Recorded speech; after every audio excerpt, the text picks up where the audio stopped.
Welcome to Productive Joy with Dr. Christie, where fun meets action.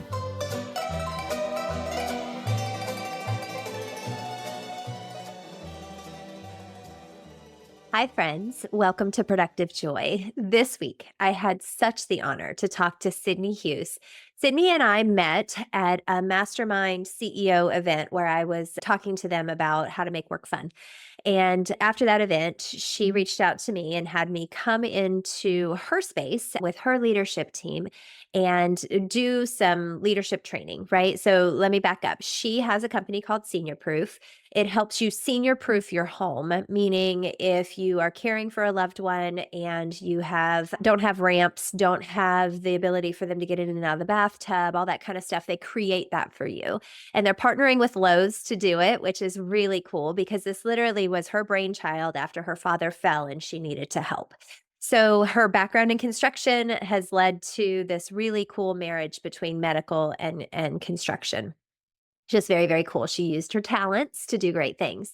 So when I had the opportunity to spend some time with her leadership team, we actually used the Enneagram as the personality test, although I also often just use paperclip, slinky, magnifying glass, teddy bear. But we used the Enneagram. Everybody on her leadership team took that test. And then we spent the day figuring out how you take what you know about yourself and marry that to what you know about your team and figure out how to use those talents to make greatness happen.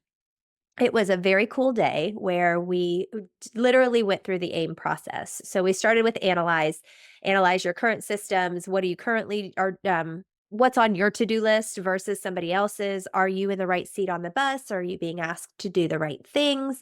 And then we improved by talking through the framework that I use in Learning Can Stick, which is making your environment safe, logical, fun, and memorable. And we did talk a lot about psychological safety. Does your team know they can come to you and ask you questions, or if they make mistakes, that they will not be punished for those mistakes? Instead, they will be encouraged to learn from them. And then we talked through logical, fun, and memorable as well. Gave away a lot of stickers, and we bonded over the fact that it's okay to not know all of the answers. It's okay to be a little unsteady in your role, but it's not okay to not ask for help and it's not okay to stay there. And she does just a beautiful job of empowering her team to grow, to learn, to be the best versions of themselves. That's what Sydney does. She makes people be the best versions of themselves. And she learned that from her mom. So shout out to mama. She figured out early in life how to have empathy, how to play to the human side, how to thoughtfully figure out what it looks like to lead others in a clear way. And yeah, I really, really like her. And I really, really like what she's doing in her organization and the one that she started.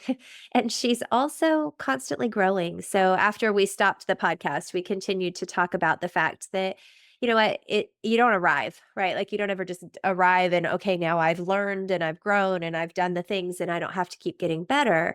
Great leaders choose to continue to get better every single day, and they don't ever think that they've officially arrived.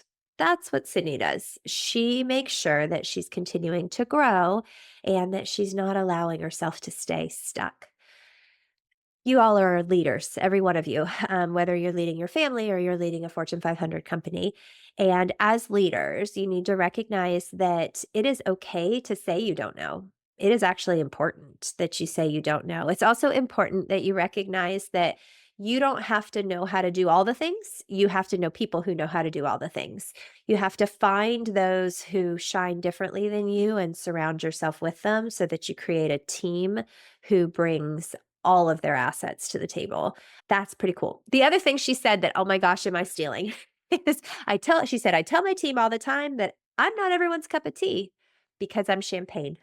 I don't know who needed to hear that today, but I needed to hear it. I needed to be reminded that I might not be your cup of tea, but that's because I'm not meant to be tea. And that's pretty good advice for somebody who might be in a space where you're feeling a little out of your depth is that you might not be the same beverage. And that is darn it okay. Absolutely okay. So, I want to encourage you today to find ways to leverage your talents, to figure out how to show up as your authentic self. She mentioned that she grew up in Queens, and that meant that she doesn't know how to be anything but her authentic self. And I think that's true for some. And then for others, we have morphed into something else our entire lives. But the difference in Sydney is that she recognizes that she only knows how to show up as herself, but she's constantly improving herself too.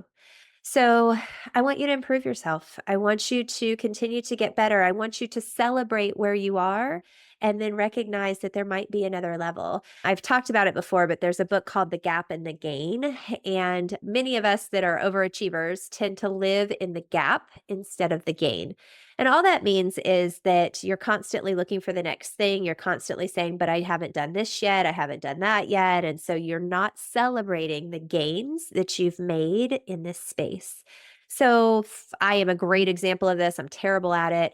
I have now produced, well, thanks to Nian, shout out Nian, but I have published, I guess maybe this will be 70, yeah, 73 podcasts. I haven't celebrated that. Like, I should celebrate that. That's a big deal. That's consistency, that's production, that's time, that's energy, that's effort. But I'm always living in the gap of, but not enough people are listening yet. And I don't know where this is headed. And I don't have any sponsors. And I don't have, I haven't done this and I haven't done that. Shut it, Christy. Just celebrate the fact that for 73 episodes, you have said things that someone besides your husband, because it's been more than one person, has listened to. What's your gap? What's the thing that you are leaping over or staying stuck in, right? We stay stuck in our gaps and we think, oh, but if I could just, or if I have this, if I do that. Well, you know what? You've done it. You've done some pretty great things. So I'm giving you a virtual fist bump. There it is to say, well done. Good job. You are doing awesome things.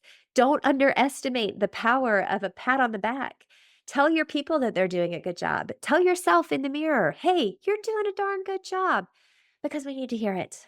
Okay. So that's your shot of B12 today, is to remember that it is okay to not know. It is okay to struggle, but it's also okay to say good job, that you've done good stuff. And it's really important that you recognize it. So I don't know what you needed today, but I'm hopeful that you're figuring out how to find it.